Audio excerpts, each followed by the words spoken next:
Somewhere at the bottom of the Atlantic Ocean, the seabed is an unmarked resting place for as many as 2 million men, women, and children.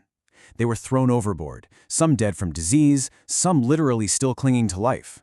It was a voyage so completely brutal that ships could just dispose of bodies in open water and keep right on sailing as if nothing had happened. Welcome to this explainer. Today, we're diving into one of the absolute darkest realities in human history. But we aren't just going to look at what happened. We really want to unpack the mechanics of how and why it happened.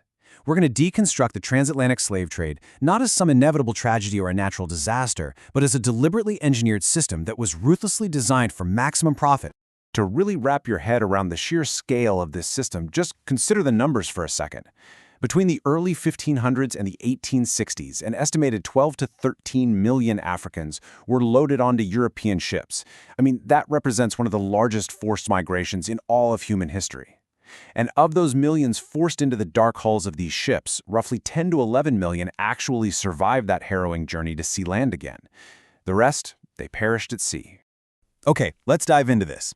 We'll be breaking down this complex history into 6 main components today so you won't get lost. The economics of human cargo, the African supply chain, surviving the Middle Passage, resistance against the system, the fight for abolition, and finally, an unfinished legacy.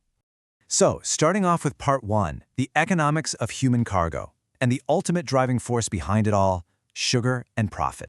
Long before the massive plantation networks of the Caribbean and the Americas even took shape, there was this insatiable European demand for a luxury good they called white gold. We know it as sugar. Now, back then, sugar was so precious it was literally sold as medicine or given as royal diplomatic gifts. But satisfying that massive craving, well, that demanded a totally new kind of everyday mass production at scale. European planters had the land and the mills, but they had a huge problem, a catastrophic lack of labor. The indigenous populations of the Americas had been absolutely decimated by European diseases, violence, and overwork. And European indentured servants, they were succumbing to tropical diseases like yellow fever and malaria at truly staggering rates. So the planters went looking for a new, highly controllable workforce. They needed a massive labor force that couldn't just walk away, and one that could somehow survive that brutal, disease-ridden tropical environment. You see, sugar wasn't just a crop you plant and harvest at your leisure. It was a grueling, highly time-sensitive industrial process. You literally had to cut the cane, crush it quickly, boil it quickly, and ship it out quickly. During harvest season, this required just an unbelievable amount of coordination and endless back-breaking hours. Workers were out there laboring maybe 18 hours a day, 7 days a week, under a merciless sun. And it was this demand for brutal clockwork efficiency that pushed investors to stop viewing human beings as people. Instead, they started treating them as fixed, reproducible property that could be forced to work exactly on schedule.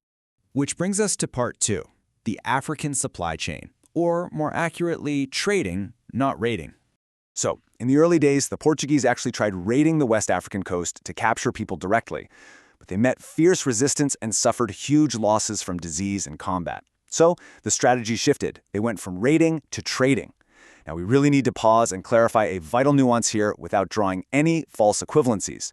Slavery did exist in Africa prior to European arrival, but it was highly variable. In a lot of societies, enslaved people were integrated into households and could even earn their freedom over time. But transatlantic chattel slavery, that was a completely different beast. This was an industrial-scale system where human beings were legally defined as property, full stop. It was permanent. English colonies even started writing it into their laws. For example, in 1662, a Virginia legal code declared that children would be bonded or free according to the condition of their mother. Just think about that. That single chilling rule made human beings permanently inheritable, legally reproducible property across generations.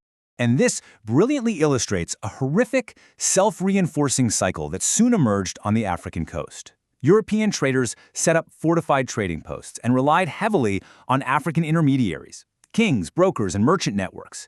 Kingdoms like Dahomey, Oyo, and Asante got caught in this brutal loop out of pure economic and military necessity. They'd capture prisoners in expansion wars, sell them to European traders waiting on the coast, and then use those profits to purchase European firearms.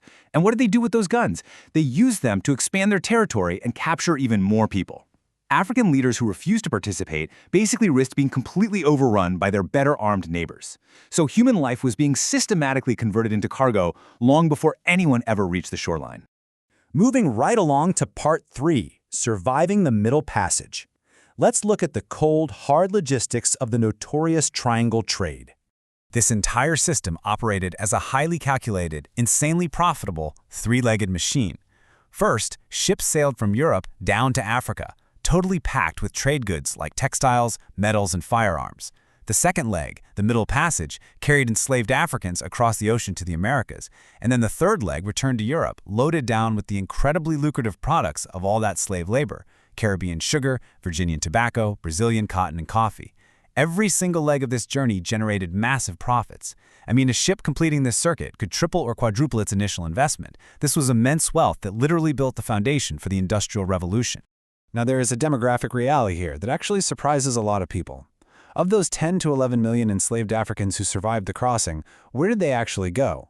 Well, the vast majority went to Brazil, nearly 5.8 million people, and to the Caribbean.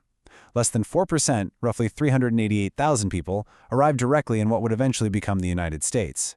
You might be wondering, why is that? It's because the extreme brutality, overwork, and rampant disease in the sugar colonies of Brazil and the Caribbean created such staggering mortality rates, planters literally had to constantly import new captives just to maintain their workforce. In the U.S., by stark contrast, populations grew through natural reproduction and a massive, deeply tragic, forced internal domestic slave trade.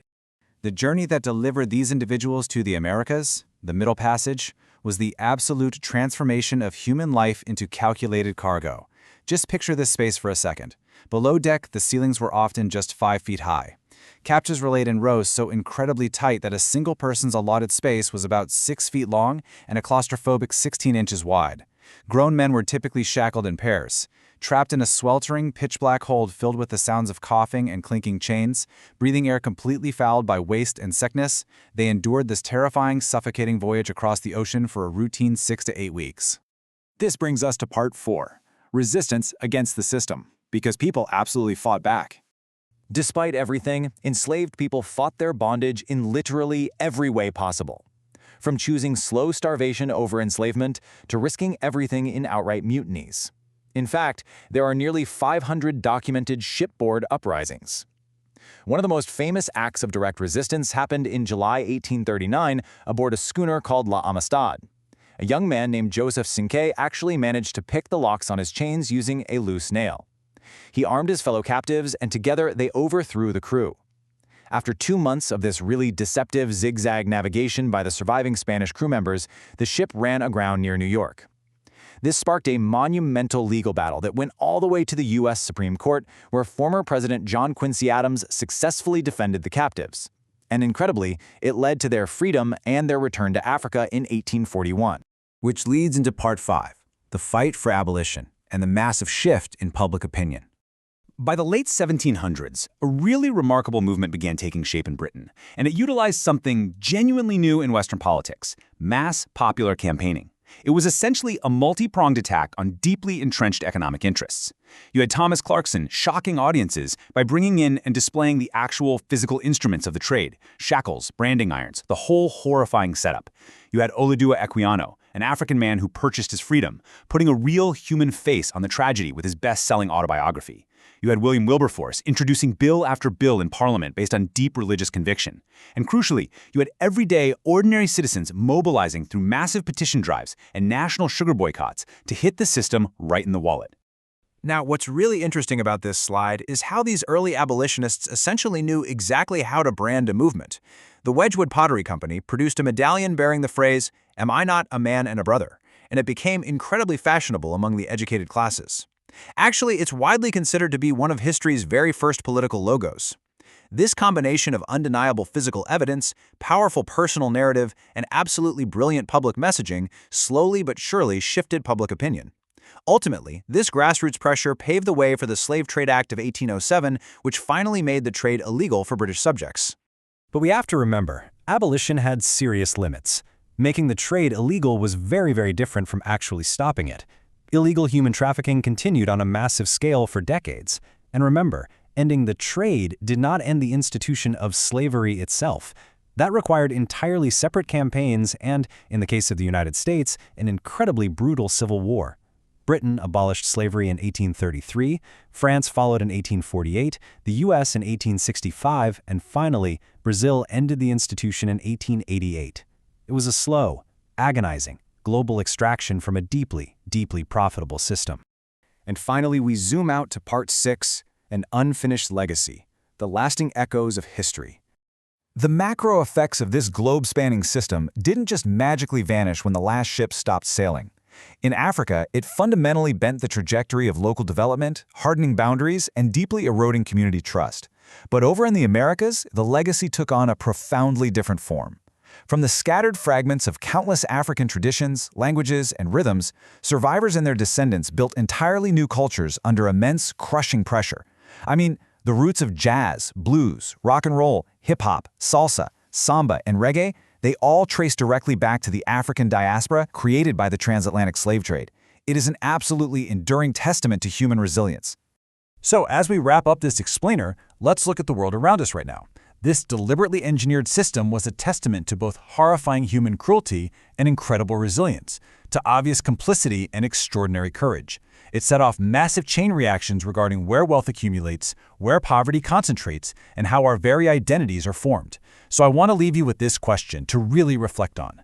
How do the choices made for pure profit centuries ago, quietly, and sometimes very loudly, continue to shape the geography of wealth, poverty, and trust in the world you navigate today? Thanks so much for watching.